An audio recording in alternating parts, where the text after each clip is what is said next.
ఇవాళ మేము ఏదైతుందో ప్రజలు కూడుతున్నాయి మార్పు. ఇవాళ మేము కోరే మార్పు కాదు ఇది. ప్రజలు ఏదైతుందో ఈ రేవంత్ రెడ్డి పాలన పోవాలి, కేసీఆర్ గారి పాలన రావాలని ప్రజల్లో నానుడు వచ్చింది. మేము పాలన మార్పు కావాలని చెప్పి కోరుతున్నాం చెప్పినాం తప్ప రేవంత్ రెడ్డి గారి కీడు కోరలే. రేవంత్ రెడ్డి గారి కీడు కోరలే. కేసీఆర్ గారి నోటంటే గాని మా నాయకులు ఎవరి నోటంటే గాని భౌతికంగా రేవంత్ రెడ్డి కీడు కోరలే. ఇదే ముఖ్యమంత్రి నువ్వు నీ పాలన అంతా మెరుగుకుంటే మరోసారి అధికారికి వస్తా అని చెప్పి చెప్పుకుంటున్నాం. కేసీఆర్ గారు ఏదైతే ఒక ఉద్యమ నేత తెలంగాణ రాష్ట్రాన్ని సాధించిందయా, తెలంగాణ రాష్ట్రాన్ని నువ్వు ముఖ్యమంత్రి అయ్యే అవకాశం లభించిందంటే అది కేసీఆర్ గారి పుణ్యం అని చెప్పి అంటున్నాను నేను. అన్నాడు వారు ఉద్యమించకున్నట్టు తెలంగాణ రాష్ట్రం ఏర్పడేదా నువ్వు ముఖ్యమంత్రి అయ్యేటోడివే. నువ్వు ఇదేనానే ఊరి తీస్తావే ఊరి నిజంగా కూడా చెప్పంటున్నా. ఒక పాలక పక్షంగా ప్రభుత్వం ఏదైతుందో ప్రజాస్వామ్యయుతంగా ప్రతిపక్షాలు బలంగా ఉండాలని కోరుకోవాలి. అటువంటిది ఏదైతుందో వాస్తవాలు మాట్లాడుతుంటే దాన్ని భిన్నంగా విమర్శనాత్మకంగా నువ్వు మేడిగడ్డ సందర్శించినవా. నేను కేసీఆర్ గారు ఏదైతుందో జగిత్యాల పర్యటన సందర్భంగా ప్రజా ఆశీర్వాద సభ అంత గొప్పగా జరుగుతుంటే నువ్వు జీర్ణించుకోలేక ఏదో నిద్ర లేచినట్టు నటించటం. మేడిగడ్డ కురింగిపోయింది. ఎన్నడు కురింగింది? 30 మాసాలైంది. 2 పిల్లలు కురింగినాయి. దాన్ని నిర్మాణం చేసింది ఎవరు? వీళ్ళ ఎల్ఎన్టీ పబ్లిక్ అండర్టేకింగ్. అది అసలు నిజంగా ఎల్ఎన్టీకి అంతర్జాతీయ స్థాయిలో గుర్తింపు ఉంది. అది ఎవడు చెప్తే ఏంటోడు కాదాళ్ళు. ఎల్ఎన్టీ నిర్మాణ సంస్థ అనేది ఏదైతే ఉందో అంతర్జాతీయంగా గుర్తింపు పొందింది. అది ఎవరి సలహాలు సూచన చేస్తే అది తప్పులు చేసేటువంటి సంస్థ కాదు. అది సరే పిల్లలు కుంగినాయి, దురదృష్టం అది. అవి మరమ్మతు చేసుకుంటూ 400 కోట్లు అవుతాయి. ఎక్కువ మరమ్మతు చేసుకుంటూ 400 కోట్లు అవుతాయి. 30 మాసాలు గడిచింది. ఎన్డీఎస్ఏ జాతీయ సంస్థ ఏదైతుందో వాళ్ళు సంవత్సర కాలం దాన్ని నార్చిండ్రు, పెండింగ్ పెట్టిండ్రు. వాళ్ళు రిపోర్ట్ ఇచ్చి సంవత్సర కాలం గడిచిందే. దాని పునర్నిర్మాణం ఈ పాటికి అయిపోయేది ఉండే. అని చెప్పి అంటున్నాను. నువ్వు ఎంతవరకు కేసీఆర్ గారిని ఒక దోషిగా నిలబెట్టే ప్రయత్నం తప్పేదైతుందో ఈ తెలంగాణ రాష్ట్ర భవిష్యత్తు అని చెప్పండి జీవన ఆధారం. మేడిగడ్డ ఇవాళ ఏదైతుందో ఈ తెలంగాణ రాష్ట్ర భవిష్యత్తు జీవన ఆధారం అని చెప్పంటాడు. ఏ స్థానాలు మేము కూడా మాట్లాడినాం. ఇప్పుడు ప్రాణహిత నదీ జలాలు తుమ్మడేటి వద్ద నిర్మాణం చేసే అవకాశం ఉంటే నిర్మాణం చేయాలని చెప్పినమే. కేసీఆర్ గారు ఏదైతుందో మహారాష్ట్ర ప్రభుత్వంలో ఒప్పందంలో భాగంగా 145 మీటర్లతో ఒప్పందం వారే కుదిర్చిండ్రు. కేసీఆర్ గారే, నువ్వు చేసింది కాదు. అలా మనం ఆశించిన జలాల లభ్యత పొందలేకపోతున్నామని చెప్పని దిగువ 100 మీటర్లకు వచ్చిందా. 10,000 కట్టి నీళ్లు పెట్టిన పొయ్యన్నట్టు ఏదైతుందో మొత్తం లిఫ్ట్లు నీకు సిద్ధంగా ఉన్నాయి. నీ నిజంగా చిత్తశుద్ధి ఉన్నట్టయితే మొన్నటి ఎన్నికల ప్రణాళికలో కాంగ్రెస్ పార్టీ తుమ్మడేటి వద్ద బ్యారేజ్ నిర్మాణం చేస్తామని చెప్పిందా. ఆ 140 మీటర్లలో బ్యారేజ్ నిర్మాణం చేసి మరి జలాలు తరలించి సుందీలో పట్టుకొస్తే ఒక లిఫ్ట్ తో వస్తున్నాయి కదా. 3 ఏళ్లు గడుస్తుంది, 30 మాసాలు గడుస్తుంది. 3 ఏళ్లు 30 మాసాలు గడుస్తుంది. నువ్వు ఎందుకు నిర్మాణం చేయలేకపోయినవే? అదే కేసీఆర్ గారు ఏదిస్తుందో తెలంగాణ రాష్ట్ర భవిష్యత్తు జీవనాధారం అని చెప్పని భావించి ప్రాణహిత నదీ జలాల వినియోగానికి ఏదైతుందో ఉన్న పరిష్కార మార్గం 100 మీటర్ల ఎత్తుతోనైనా ఒక 2 లిఫ్ట్లు అదనంగా మనపై భారం పడుతుంది. అయినా కానీ పుష్కలంగా నీరు లభిస్తుందా? 300 టీఎంసీలు భావిస్తూ 300 టీఎంసీ కాదు కదా, అసలు 1000 టీఎంసీ లభిస్తాయి. 1000 టీఎంసీ లభిస్తాయని చెప్పండి. దాని మరమ్మతు లేదు. ఓ 2 ఏళ్ళు ఏదైతే ప్రకృతి సహకరించింది అదృష్టం అని చెప్పంటాను నేను. రేపు ప్రకృతి సహకరించక అది ఎల్లినో ప్రభావం ఏదో చెప్తుంది వాతావరణ సూచికలు. అప్పుడు ఏమైతే తెలంగాణ రైతాంగం పరిస్థితి? దానికి ఎవడు జవాబుదారుడని చెప్పండి. నువ్వు కాదా అని చెప్పంటాను నేను. నువ్వు ఎంతవరకు ఏది ఇస్తుందో నువ్వు ఆంధ్ర తొత్తుగా పోలవరం ప్రాజెక్టు నిర్మాణానికి తోడ్పడే విధంగా చెప్పంటాను నేను. మొదటి నుండి కూడా రేవంత్ రెడ్డి గారు ఏదైతుందో సీమాంధ్ర నాయకుల చేతిలో ఏదైతుందో ఆయన ఒక కీలు బొమ్మ అని చెప్పంటాడు. ఆయన 2015లో ఇవాళ శాసనసభ స్థానానికి జరుగుతున్నటువంటి ఒక ఎమ్మెల్సీ ఎన్నికల్లో ఆనాటి టీఆర్ఎస్ ప్రభుత్వాన్ని అస్థిరపరచాలని కుట్రతో చెప్పంటున్నా. రాజ్యాంగబద్ధంగా ఎంపికైన ప్రభుత్వాన్ని ఇవాళ అస్థిరపరచాలని కుట్రలో భాగంగా ఇవాళ రేవంత్ రెడ్డి గారు ఏదైతున్నదో ఇదే వేం నరేంద్ర రెడ్డి ఎమ్మెల్సీగా ఎంపిక చేయాలని చెప్పని ఓటుకు నోటు తెలియదు పట్టుకొచ్చింది ఇలా ఇదే రేవంత్ రెడ్డి అని చెప్పంటుంది. రాజ్యాంగం పట్ల గౌరవం ఉండాలని అంటున్నా. రాజ్యాంగం పట్ల గౌరవం ఉండాలి. నువ్వు అది ఆలోచన చేయవు. నువ్వు వీళ్ళు కేసీఆర్ గారు అట్టుగా గొప్ప నాయకుని గురించి ఇంత చులకన మాట్లాడటం నువ్వు. వ్యక్తిగతంగా దూషణలు ఏదైతే ఉందో సరైనదిగా ఎన్నడూ వ్యక్తిగత దూషణ చేయలేదు. మేము మార్పు కావాలని కోరుతున్నాం. ఈ రాష్ట్రాన్ని పట్టిన శని పీడ విరడ కావాలని కోరిన రేవంత్ రెడ్డి ఈ రాష్ట్రాన్ని పట్టిన శని పీడ విరడ కావాలని కోరినని చెప్పంటున్నాను. రాష్ట్రానికి తిరోగమన చర్యలు తీసుకెళ్తున్నాం కాబట్టి మార్పు కావాలని కోరినని చెప్పంటున్నా. నా ప్రజా జీవితం ఏదైతుందో తెరిచిన పుస్తకమై నీలాగా నేను తొక్కుకుంటూ రాలే. నా ప్రజా జీవితం తెరిచిన పుస్తకం అని చెప్పంటున్నా. 1981లో 30 సంవత్సరాల వయస్సులో పంచాయతీ సమితి అధ్యక్షుడు ఎంపికైతే ఆ ఉమ్మడి కరీంనగర్ జిల్లాలో 14 మంది పంచాయతీ సమితి అధ్యక్షులు ఉంటే 13 కాంగ్రెస్లో చేరిండు. 14 పంచాయతీ సమితి అధ్యక్షులు ఉంటే 13 కాంగ్రెస్లో చేరింది. నేను ఒక్కరిని కాంగ్రెస్లో చేరలేదు. అధికార పార్టీ లాలూచీకి లొంగనటువంటి వాడిని నేను ఒక్కరిని మాత్రం చెప్పంటున్నా. ప్రతిపక్ష నిలబడేది ఇస్తుందో నేను ముందు పోయినని చెప్పంటున్నాను. ఎన్టీ రామారావు ప్రభుత్వ హయాంలో ఏదైతుందో భాస్కర్ రావు గారిని ఎప్పుడైతే మంత్రివర్గంకి తొలగింప చేయడం జరిగిందో నేను ఆనాడు ఏదైతుందో నా మంత్రి పదవికి నేను రాజీనామా చేసిన నన్ను తొలగించలే. నా మంత్రి పదవి రాజీనామా చేసేది ఇస్తుందో భాస్కర్ రావు గారిని మంత్రివర్గంకి తొలగించడం ఏదైతుందో ఇది సరైన నిర్ణయం కాదు అని చెప్పని భాస్కర్ రావు గారి పక్షాన్ని నిలబడ్డని చెప్పంటాను. నేను కాదా, కాంగ్రెస్ పార్టీ నిలబడ్డది. ఇందిరాగాంధీ నిలబడ్డది, కాంగ్రెస్ పార్టీ నిలబడ్డది. భాస్కర్ రావు గారిని తొలగించడం ఏదైతుందో అప్రజాస్వామ్యం అని చెప్పని కాంగ్రెస్ పార్టీ మద్దతు నిలబడ్డదని చెప్పంటున్నా. రేవంత్ రెడ్డి తెలుసో తెలియదు. అది భాస్కర్ రావు గారికి తదుపరి కాలంలో పార్లమెంట్ సభ్యుడిగా అవకాశం కల్పించేది కాంగ్రెస్ పార్టీ. నాదేళ్ల భాస్కర్ రావు గారికి తదుపరి కాలంలో పార్లమెంట్ సభ్యుడిగా ఖమ్మంకి వెళ్ళేది అవకాశం కల్పించేది కాంగ్రెస్ పార్టీ. నేను చట్టాల గురించి మాట్లాడడం లేదు, రాజ్యాంగం గురించి మాట్లాడడం లేదు. రాజ్యాంగం గురించి మాట్లాడితే 84లో ఏదైతుందో అసలు పార్టీ ప్రేమలో చట్టమే లేదు. 84లో పార్టీ ప్రేమలో చట్టమే లేదు. పార్టీ ప్రేమలో చట్టం అమలుకి వచ్చింది ఎన్నడూ 85లో వచ్చింది రాజీవ్ గాంధీ గారు ప్రధానమంత్రి అయిన తర్వాత.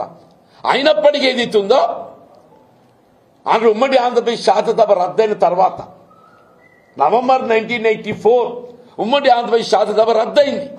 ఇది రద్దయిన తర్వాత డిసెంబర్లో ఏదైతుందో పార్లమెంట్ ఎన్నికలు వస్తే పెద్ద చొక్కారావు గారు పార్లమెంట్ సభ్యుడిగా కాంగ్రెస్ పార్టీ అభ్యర్థి పోటీ చేస్తే ఏదైతుందో మేమందరం కాంగ్రెస్ పార్టీ మద్దతు తెలిపామని చెప్పంటాం.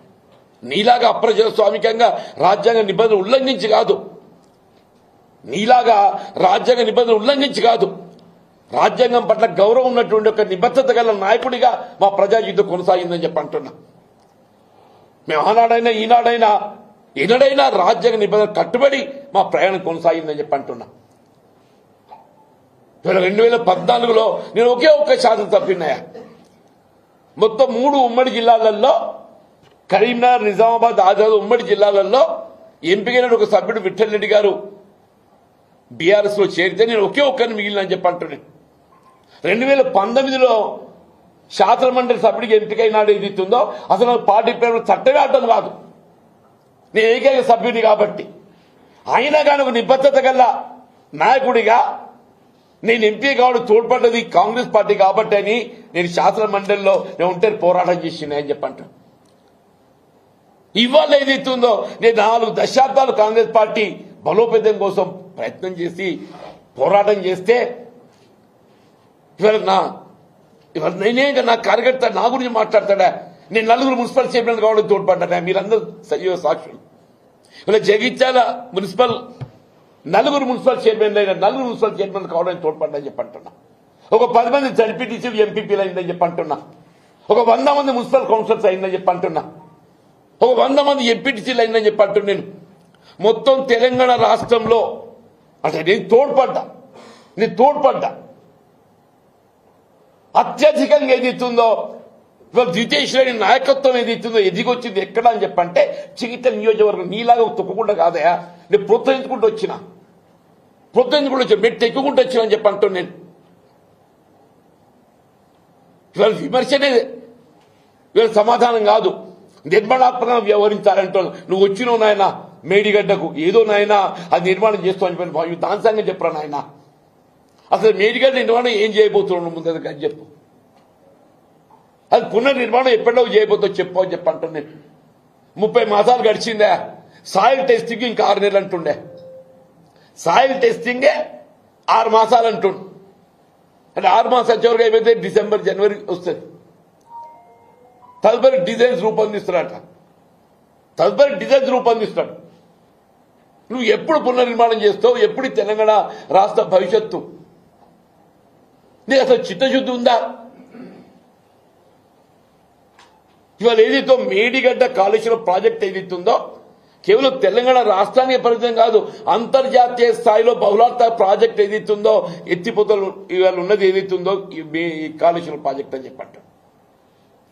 నువ్వు నిజంగా 9 మీద కడితే కట్టున్నావు, నీకు చేత కాదు. ఇలా మళ్ళీ భవిష్యత్తులో ఏదైతుందో ఇలా మేడిగడ్డ పునర్నిర్మాణం చేయబడాలంటే నీ చేత ఐదో కామో తెలియదు, కానీ కేసీఆర్ గారి యొక్క నాయకత్వం లోపల యావత్ తెలంగాణ రాష్ట్రానికి జీవనాధారమైనటువంటి యొక్క మేడిగడ్డ బ్యారేజ్ పునరుద్ధరణ చేసి యావత్ తెలంగాణ రాష్ట్ర సస్యశ్యామలమయ్యే విధంగా సాగునీరు త్రాగునీరు అందింపజేయటం బీఆర్ఎస్ పార్టీ కేసీఆర్ గారితో మాత్రమే సాధ్యమవుతుందని చెప్పి పేర్కొంటామని చెప్పంటారు. నేను చెప్పిన హైదరాబాద్కు వచ్చిందే. హైడ్రా అంటే ఏదైతుందో ఎవడైనా చెరువులు ఆక్రమించి ఉన్నోడు భవనాలు నిర్మాణం చేసే వాని తొలగించవా? వాని జోలికి ఓడు, ఎవడు గరీబ్ ఓడున్నాడు వాని తోలికి పోతాడని చెప్పంటు. నేను వీళ్ళు మూసి ప్రక్షాళన చేయలేను ఆయన, మూసి ప్రక్షాళన చేయి. ఆ మూసి ప్రక్షాళన మాట్లాడాడు. మూసి సుందరీకరణ ఎవడికి కావాలనే? మూసి ప్రక్షాళన కావాలి. ప్రక్షాళన చేయు అని చెప్పంటున్నాం. సీవరేజ్ ట్రీట్మెంట్ ప్లాంట్లు పెట్టు అని చెప్పంటున్నాం. అది చేయడు. వీళ్ళు ఎంతరూ ప్రజాపాలన. ఎక్కడ నీ ప్రజాపాలన? వీళ్ళ ప్రజాపాలన అనే నెపంతోనేది ప్రజానికాన్ని వంచే ప్రయత్నం చేస్తుంది. ప్రజాపాలన అనే నెపంతో ప్రజానీకాన్ని వంచే ప్రయత్నం చేస్తున్నారని చెప్పంటున్నా. వీళ్ళు మహిళలకి ఏది ఇచ్చిందో ఉచిత రవాణా సౌకర్యం సంతోషం, మీ వెల్కమ్. మరి రాష్ట్ర రోడ్డు రవాణా సంస్థ కార్మికులు ఏదైతే ఉందో రేపు మన సమ్మెపాట ఎందుకు పోతున్నాయా? రాష్ట్ర రోడ్డు రవాణా సంస్థ కార్మికులు ఏదైతే ఉందో ఈ అర్ధరాత్రి నుండి ఏదైతే ఉందో సమ్మెకు పోబోతున్నారు. ఆనాడు కేసీఆర్ గారు ఏదైతున్నదో రాష్ట్ర రోడ్డు రవాణా సంస్థలో ప్రభుత్వం విలీనం చేసుకొని ప్రభుత్వ ఉద్యోగస్తులతో సమానంగా వాళ్ళ వేద భత్యాలు పీఆర్సీ కల్పిస్తా అని చెప్పాను అన్నాడే. రిటైర్మెంట్ బెనిఫిట్స్ ఇస్తా అని చెప్పాను అన్నాడు. ఏమైందే? ఉచిత విద్యుత్తు పాపం ఆర్టిజాన్స్ అని చెప్పంటున్నా. అసలు ఉచిత విద్యుత్ రాష్ట్రంలో అమలవుతుందంటే క్షేత్రస్థాయిలో దాన్ని అమలు చేసేది ఎవరు? ఆర్టిజాన్స్ అని చెప్పంటున్నా. వాళ్ళు సమ్మెబాట పట్టిండ్రు. మన విద్యుత్ ఉత్పాదన ప్రాజెక్ట్ నిర్మాణానికి తోడ్పడుతుంది మన సింగరేణి బొగ్గుగని కార్మికులు అని చెప్పంటున్నాను నేను. సింగరేణి బొగ్గుగని కార్మికులు అని చెప్పంటున్నాను నేను. సింగరేణి బొగ్గుగని కార్మికులకు ఏది ఇస్తుందో వాళ్ళకు కల్పిస్తా అన్నటువంటి ఒక రిటైర్మెంట్, వాళ్ళకు కంపల్సరీ అపాయింట్మెంట్ ఏది లేదు. చివరి కాంట్రాక్ట్ అవుట్ సోర్సింగ్ ఉద్యోగస్తులు కూడా ఇది ఉంటుందో ఊడుతుందో అని చెప్పంటున్నాను. ఇలా కాంట్రాక్ట్ అవుట్ సోర్సింగ్ ఉద్యోగస్తులు కూడా అభద్రతతోని చివరి మన శాంతి భద్రతలు పర్యవేక్షించేటట్టుగా హోంగార్డ్, మన శాంతి భద్రతలు పర్యవేక్షించేటట్టుగా హోంగార్డ్స్ అని చెప్పంటారు. పాపం వెళ్ళని ఆలోచన చేస్తున్నావు వాళ్ళ గురించి. వాళ్ళు వైద్య సదుపాయాలు కల్పించాలి, వాళ్ళ కంపల్సరీ అపాయింట్మెంట్ ఇవ్వాలి, అంగన్వాడీ ఆయాలు ఉన్నారు. ఎవడి గురించి నీ ప్రజాపాలన అంటూ నేను నీ ప్రజలుగా ఎంతవరకు ఏదో నువ్వు నీ తాబేదారు తప్ప ఎవరికైనా ఆలోచన చేస్తున్నావా? మీ ఇదంతా సాహిత్యంలోకి ఏదైతుందో నేను కాంగ్రెస్ పార్టీ ఒక క్రమశిక్షణ కార్యకర్తగా నేను ఆశించిన ప్రభుత్వం వేరు, నేను ఆశించిన ప్రభుత్వం వేరంటూ నేను కాంగ్రెస్ పార్టీ అధిష్టాన ఆలోచన విధానం రాహుల్ గాంధీ గారు ఏదైతుందో రాజ్యాంగం చేతబుని జై బాపు జై భీమ్ జై సంవిధాన్ నినాదం ఇచ్చిండే. ఏమైందే జై బాపు జై భీమ్ జై సంవిధాన్? రాహుల్ గాంధీ గారికి తెలంగాణ రాష్ట్రం ఏమవుతుందో కనబడతలేదా? రాహుల్ గాంధీ గారికి తెలంగాణ ఏమవుతుందో కనబడతలేదా? తెలంగాణ రాష్ట్రానికి రాజ్యాంగ నిబంధనలు వర్తించాయా? జీవన్ రెడ్డి గారికి 14 సార్లు టికెట్ ఇచ్చినాం. నాకు ఇది కథ గమ్ముతుందిరా, నాకు సమర్థత లేకుండా టికెట్ ఇచ్చినావే. నాకు ఎన్నికల పోటీకి సమర్థత లేకుండా టికెట్ ఇస్తారు ఎవడన్నా? నేను చెప్పింది నేను 2 సార్లు ఏదైతే కేసీఆర్ గారు తెలంగాణ రాష్ట్ర ఏర్పాటు ఉద్యమం జాగృతి చేయడానికి కొరకు ఏదైతుందో వారు పదవులు త్యాగం చేసి ఎన్నికలు పోటీ చేస్తే నన్ను దొరకబడి పెట్టిండు. అక్కడ అసలు చల్లించుడు వీకినాడు, ఎక్కడో వీకినాడు. మొన్నటి ఎన్నిక మత ఓటు డివిజన్ అనేది అవుతుందో మతతత్వంతో డివిజన్ అయితే నీకు పోటీ చేయడానికి మనకు అవకాశం ఇచ్చింది. 96 ఉప ఎన్నిక ఏదైతుందో మొత్తం దేశంలోనే ఒక ప్రతిపక్ష పార్టీ అభ్యర్థి 73% ఓట్ ఐ గాట్ పోల్డ్. నీలాగా కాదయా నేను ఎమ్మెల్సీ గెలిచినని చెప్పంటే రాజకీయాలకు అతీతంగా చెప్పంటారు. రాజకీయాలకు అతీతంగా ఆయన మొత్తం శాసన మండలి పరిధిలో ఇద్దరు ఎమ్మెల్యేలే. కానీ ఇవాళ 20 మంది ఎమ్మెల్యేలు పెట్టుకొని ఇదే రేవంత్ రెడ్డి గారు కాలుకు బల్బం కట్టుకొని మొత్తం జిల్లాలు తిరిగిండా. ఎందుకు గెలిపేలేదు మన శాసన మండలి? ఇదే రేవంత్ రెడ్డి గారు ముఖ్యమంత్రిగా మొత్తం జిల్లాలు తిరిగిండు, పెట్టుబడి పెట్టిండు. మనం ఎందుకు గెలవలేదే? పార్లమెంట్ ఎందుకు గెలవలేదే? నీ సొంత నియోజకవర్గం కొడంగల్లో ఏదైతున్నదో ఈయన ముఖ్యమంత్రి కాకముందు బీజేపీకి అక్కడ 4,000 ఓట్లు వస్తే ఈయన ముఖ్యమంత్రి అయినాక అది 63,000 ఓట్లు వచ్చినాయి.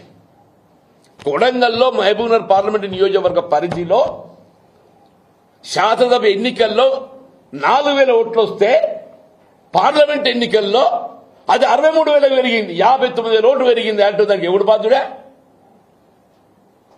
రాహుల్ గాంధీ గారు ప్రధానమంత్రి కాలేకపోయిందంటే ఎవడు బాధ్యుడు? నువ్వు కాదా? ఇంకా ఈయన రాహుల్ గాంధీ ప్రధానమంత్రి చేస్తారట,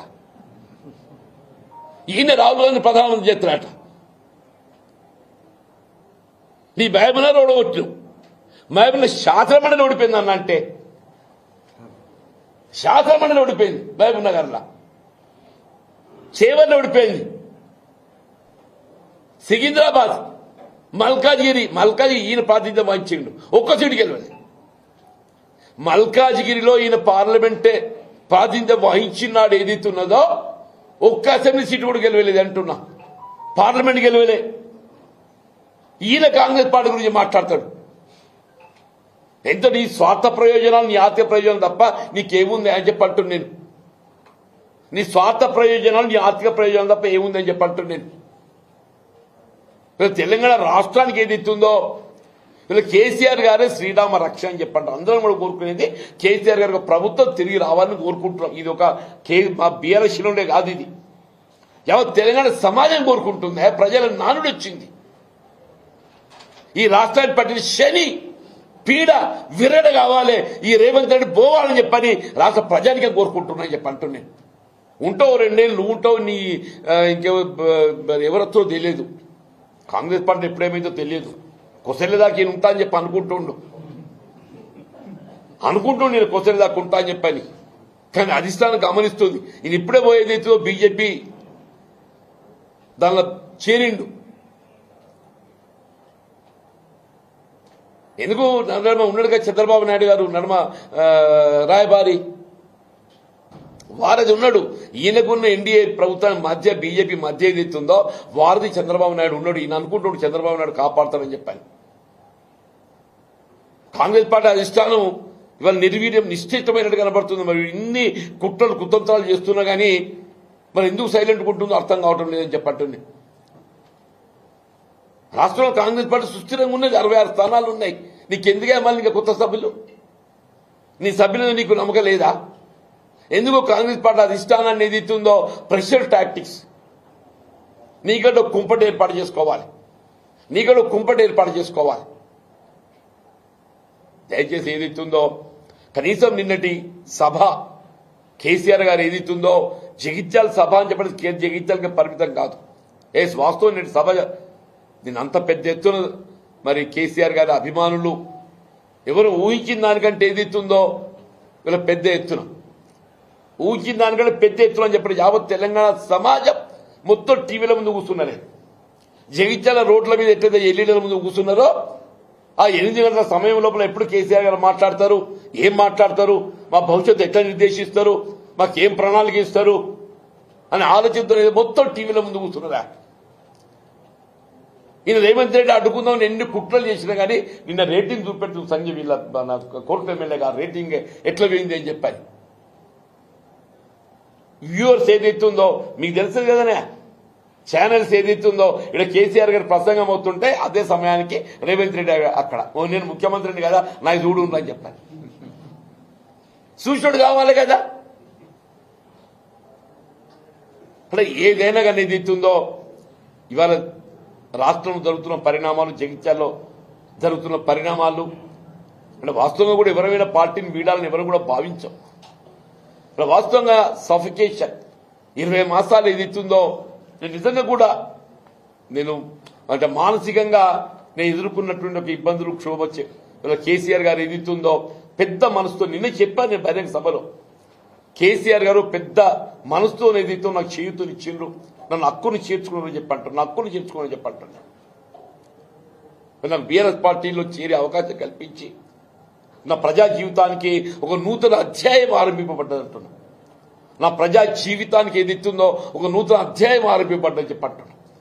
ఇది ఏకైక లక్ష్యం ఏదైతుందో ఈ తెలంగాణ రాష్ట్ర పునర్నిర్మాణం, దాని కేసీఆర్ గారి యొక్క సారథ్యం లోపల బీఆర్ఎస్ పార్టీ ప్రభుత్వం నెలకొల్పబడ్డప్పుడు మాత్రమే మనందరి యొక్క కర్తవ్యం నెరవేరుతుందనే ఒక భావన అభిప్రాయం వ్యక్తం చేస్తుంది.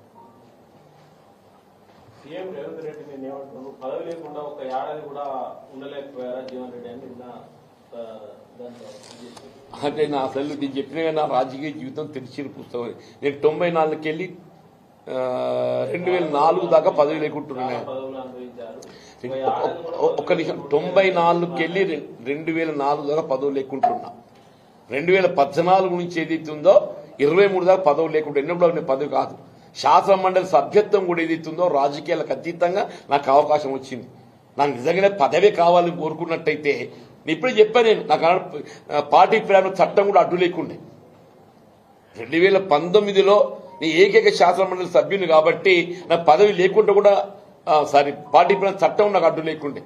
వీళ్ళ పదవి కాదు, వాళ్ళకి పదవి వస్తలేదు. ఇక్కడ కేసీఆర్ గారు ఏదైతుందో నాకు పోరాట లక్ష్యం అని చెప్పడం, వీళ్ళ ప్రజాక్షేత్రం లోపల ఏదైతుందో ప్రజల పక్షాన్ని నిలబడి పోరాటం చేసేటువంటి ఒక బాధ్యత చెప్పంటున్నా. ఇది పదవి కాదు. అందరం కూడా మీరు 2 ఏళ్ళు రోడ్ల మీదనే ఉండాలి. పదవుల కోసం వెంపర్లాడేది రేవంత్ రెడ్డి. ఆయన ఎవరు వేం నరేందర్ రెడ్డి ఏం సేవ చేసిందే కాంగ్రెస్ పార్టీకి? వేం నరేందర్ రెడ్డి అనే అతడు ఏదైతుందో కాంగ్రెస్ పార్టీకి ఏం సేవ చేసిందని చెప్పట్టు నేను. ఇవాళ రేవంత్ రెడ్డి గారికి ఒక వ్యక్తిగత సహాయకుడు ఆ చిన్నారెడ్డి గారికి ఇచ్చేది ఉంటే నేను అడగలే రాజ్యసభ. మీకు తెలుసో తెలియదు నాయన, నేను ప్రభుత్వం ఏర్పడ్డ నాడు కూడా నాకు మంత్రి పదవి కావాలని చెప్పి నేను ఢిల్లీ పోలే. రాష్ట్రంలో కాంగ్రెస్ ప్రభుత్వం ఏర్పడ్డ నాడు కూడా ఎవరైనా మంత్రి పదవి కావాలని చెప్పారంటే కాంగ్రెస్ పార్టీ అధిష్టానం ఢిల్లీలో ఉంటుంది కదా, నేను పోలే ఢిల్లీకి. పిసిసి అధ్యక్ష పదవి కొరకు కూడా నేను ఢిల్లీ పోలే. పిసిసి అధ్యక్ష పదవి నా పేరు ప్రకటింపబడి ఇదే పెట్టుబడిదారుల కుట్రతో ఎప్పుడైతే అది నిలిపివేయబడడం జరిగిందో నేను మళ్ళీ ప్రయత్నంలో భాగంగా నాకు కావాలని చెప్పి నేను ఢిల్లీ పోలే. వీళ్ళ అవకాశాలు ఏదైతుందో సమర్థతతో వస్తాయి అనుకోండి. నేను అవకాశాలు సమర్థతతో వస్తాయని అనుకున్నా. ఇక్కడ కుట్రపూరితంగా ఏదైతుందో ఇలా రేవంత్ రెడ్డి గారు లాంటి వాళ్ళు ఏదైతుందో ఇవాళ పదవుల కోసం కాదురా నాయన, ఆత్మగౌరవం లేకుండా చేసిండు. ఇవాళ ఆత్మగౌరవం ఆత్మ అభిమానం కొరకు ఏదైతుందో నేను బయటకు వచ్చినా చెప్పంట. నాకు ఆత్మ గౌరవం ఆత్మ అభిమానం ప్రధానం అని చెప్పంటున్నా, పదవులు కాదు. పదవుల వెంపర్లాట రేవంత్ రెడ్డి గుట్టానే తెలుగుదేశం పార్టీ ఇలా తెలంగాణ రాష్ట్రం అధికారం రావడం సాధ్యం కాదు, అది తెలుసు. ఏం చేయాలి అధికారం రావాలంటే ఓ స్కెచ్ గీసిండు ఎవరు, చంద్రబాబు నాయుడు గారు. ఆయననే ఇంకో ఈయన తొమ్మ చూపెట్టిండు. ఇంకో నువ్వు ఈ బాట ఓరా నాయన, ఎవడైనా ఎమ్మెల్యే రాజీనామా చేస్తే ఎవరికి ఇస్తారా? స్పీకర్కి ఇస్తారు. ఎవరికి ఇవ్వాలి? ఈయన ఎవరికి ఇచ్చిండు? చంద్రబాబు నాయుడికి ఇచ్చి ఆయన మంచిగా దాన్ని భద్రంగా ఫ్రిడ్జ్లో తాళం వేసి పెట్టిండు. ఇవాళ టీడీపీ శాసనసభ్యుడిగా శాసనసభలో కొనసాగుతూ Congress party organisation working president. ఇగో ఇది చూడండి, ఈయన శాసనసభ సభ్యత్వం ఆమోదింపబడలేదు, స్పీకర్ గారికి దాన్ని ప్రతిపాదించలేదు, రెఫర్ చేయలేదు. కాంగ్రెస్ పార్టీ అధిష్టానం ఏదైతే ఉందో టీడీపీ సభ్యునికి ఏదైతే ఉందో కాంగ్రెస్ పార్టీ కార్యనిర్వాహక అధ్యక్షుడు వర్కింగ్ ప్రెసిడెంట్ ఇచ్చింది. ఇదంతా చంద్రబాబు నాయుడు గారి ఒక స్కీమ్. నా పార్టీ పేరు చెప్పుకోండి, నువ్వు నీకు గుర్తింపు లభించదురా నాయన, ప్రజల గుర్తింపు లభించాలని ఏమైనా ఉంటే కాంగ్రెస్ పార్టీకి ఉంటుంది. కేసీఆర్ గారు ఉద్యమ నాయకుడు, ఏదైనా ఉద్యమ ప్రదాత ఇచ్చిందని చెప్పి అనుకుంటే గుర్తిస్తే సోనియా గాంధీ గుర్తిస్తారు. నువ్వు ఇక్కడికి కాదు అక్కడ పోరా అని చెప్పని స్కెచ్ గీసి ఇది అదే స్కెచ్ నడుస్తుంది. పదవుల వెంపర్లాట నాకు కాదు, రేవంత్ రెడ్డికి. ఆయనే చెప్తాడు ఎప్పుడు నేను తొక్కుకుంటూ వచ్చినా అని చెప్పని. నేను ఎవరిని దొక్కలే, నాకు తెలిసిన పుస్తకం అని చెప్పి అంటున్నాను. నేను చెప్పిన 4 మున్సిపల్ చైర్మన్లు కావడానికి నేను తోడ్పడ్డా అని చెప్పని. ఆయన ఇంతమంది మున్సిపల్ చైర్మన్ చేసిండే? నా జగిత్యాల నియోజకవర్గం లోపల ఏదైతే ఉందో 4 మున్సిపల్ చైర్మన్లు కావడానికి నేను తోడ్పడ్డా. ఓ 10 మంది ఎంపీలు జడ్పీటీసీలు కావడానికి తోడ్పడ్డా. ఓ 100 మంది ఎంపీటీసీలు కావడానికి తోడ్పడ్డా. ఓ 10 మంది కౌన్సిలర్లు కావడానికి తోడ్పడ్డా. నువ్వు ఎంతమంది చేసినవే? మైక్ ఉంది కదా, మాట్లాడడానికి అయిపోతుందా? మైక్ కూడా ఎవడో ఏదైనా మాట్లాడతానంటుంది రేవంత్ రెడ్డి కథ.